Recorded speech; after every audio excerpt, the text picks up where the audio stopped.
we're back on. We probably need the camera for the moment. Then I'm gonna get out and go and do the stuff I need to do. Cool. We were talking about, well, Einstein. Sure, he was a brainy guy, right? Nobody's gonna shoot to have his brain in a dang jar because it's so fantastic.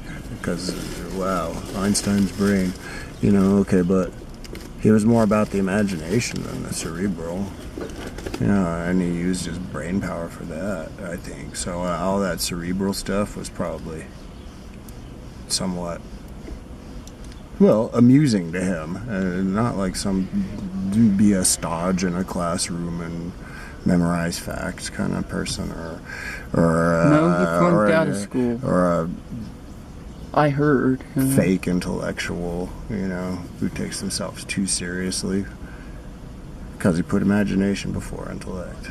But I could argue that why do we even value Einstein's intellect at all? He created the most horrible fundamental darkness that has ever existed on this planet, and I think he might be given a little too much credit. But on the other hand, I think he was innocent, and how do you fucking make sense out of that? He created the most horrible fundamental darkness, nuclear weapons and nuclear. I don't like nuclear energy even, but by far the worst is the nuclear weapon. I said the opposite in an earlier deal, and I'm like, wow, I don't even like that I said that, because everybody knows that was just an expression and that's not really true. But if there is anyone out there who thinks that nuclear weapons are not the most fundamental, the worst fundamental darkness ever created, then I need to tell them. I've had to tell people that shit, babe. Like, what the fuck? You're standing up for nukes? That one nuke could destroy this whole city, but it wouldn't just be one at this point. So we've got a serious like problem there that needs to be not just addressed, solved. It needs to be fucking taken out. And how do we do it? By not having that sort of fundamental darkness in our own hearts anymore. And that's hard, because when you live in your car, you face your own fundamental darkness. You do. Because you wake up in the morning and the birds are singing and the sun is shining and you're like, my life is absolute hell right now. And you realize that I realize that I have fundamental darkness in me. If I can't look around and see the sun shining and the birds singing and everything in the world at my fingertips, and be happy in that, there's something that draws me back to, well, why didn't I get to stay in the gallery? Why did they evict us? Why are they such evil people not to help us? They're not evil, by the way. I mean, it's just a feeling that I feel. It's like, what kind of people evict people when they know we told them straight up, we're going to be living in our car, dudes, and you're going to be taking everything we have. But they're not like that. They are not. I don't want them to go down in history being named as that, because I don't think that they are, really. And that's why it feels bad. The birds are singing and stuff, and it's saying, you're fine, everything's safe. But there's a part of the view that tries, in your cerebral mind, your brain, figure it out. That's my biggest problem. That's probably everybody's, but then you have to say, well, the mind wants to try to figure it out, so let it, and then let it get frustrated and lay it down again and go, we're surrounded by birds and dragonflies and sunshine and nice people, and everybody really is being compassionate, even the people who evicted us. It hurts to honor that, because they're compassionately making us suffer a little bit, you know? But then maybe people out there can watch this at some point and have compassion to fucking help somebody. I don't know. It seems to me that if I am saying I need help and they say no, and that's compassion, then it's perfectly fine if some person is walking up to the car asking for money, I have a pocket full of money, and I don't give it to them. But I wouldn't feel good about that, so that isn't compassionate.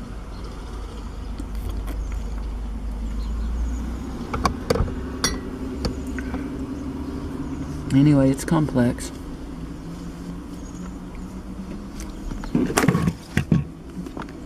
I want you to be able to respond, babe. I just talked a lot again. I'll do this real quick though.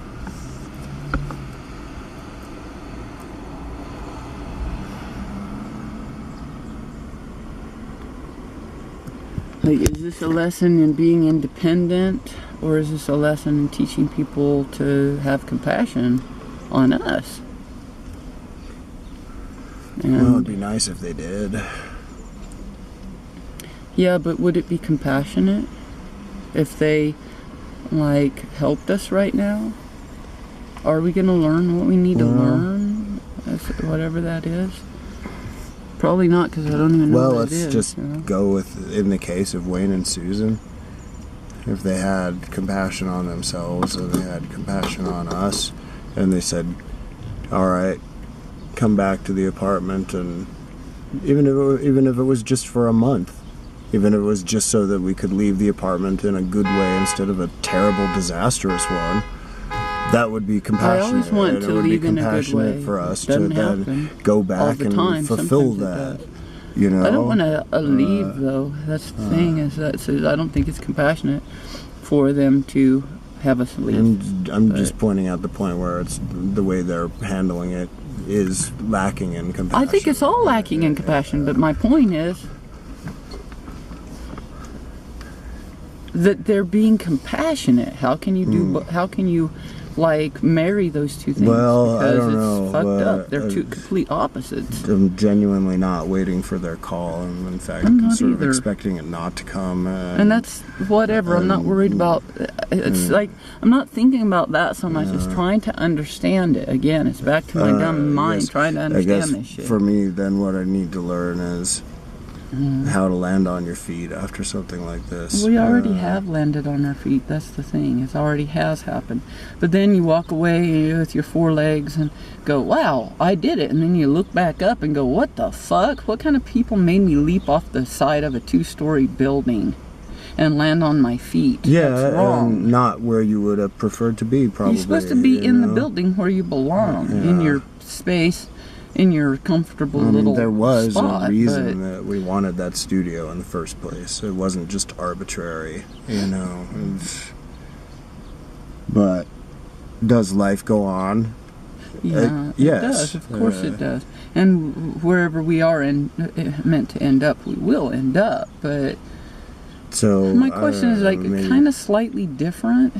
But I do appreciate where you're coming from, because that's your question, and I want to honor it. That maybe the compassion in it, at least as far as I can see, you know. What? Of them turning us out the way they have. There is compassion? Well, if there is, it's just so that we can learn we can survive without that and them and all of those things, and go on and do something else equally good and survive, you know. Well, to me, I think they're actually thinking this is the right thing to do. They think it's the right thing to do, not just we're going to do this despite we think it's the wrong thing to do. Because if I think like that, then they really are, like, immoral. If they really know what they're doing, if they really understand that they're evicting us with nothing, and I think they do understand that, we've told them, then they must think it is the right thing to do, not the wrong thing to do, and that they're being compassionate to us by doing it. They're saying, get on out there and kind of, like, be reminded that it could get a lot tougher, dudes, and that you should come back here and be really appreciative when you're back here, and learn to appreciate your life and what you have, so that when you have something better, because life is going to force you to have something better, then you can be comfortable in it and grateful for it instead of ruining it. I'm sorry, man.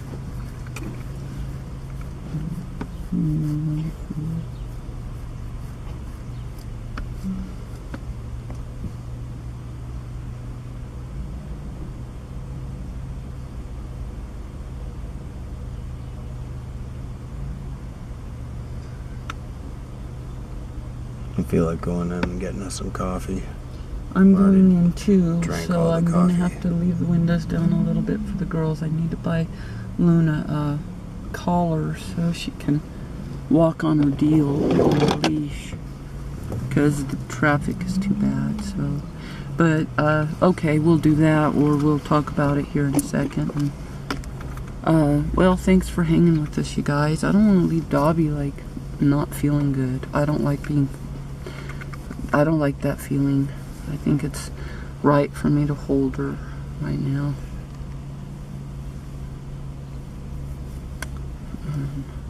I don't know, I always thought compassion was the same thing all the time. It's probably not.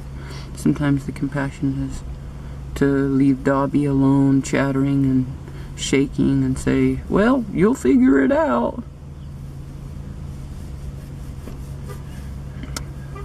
But she's grateful I'm not choosing that.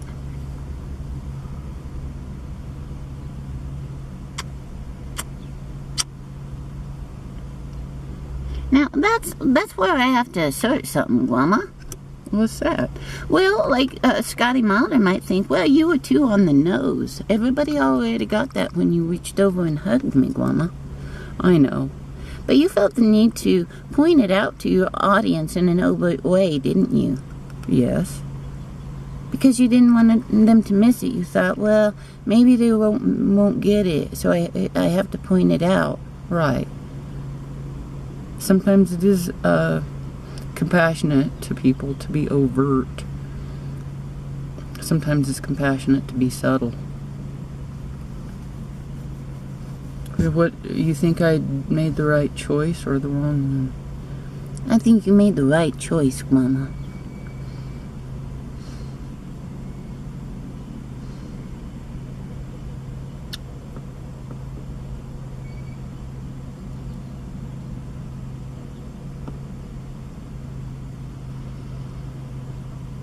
Thanks, Dobby. I feel better. Are you ready for me to turn this off, love? Yeah, I think so.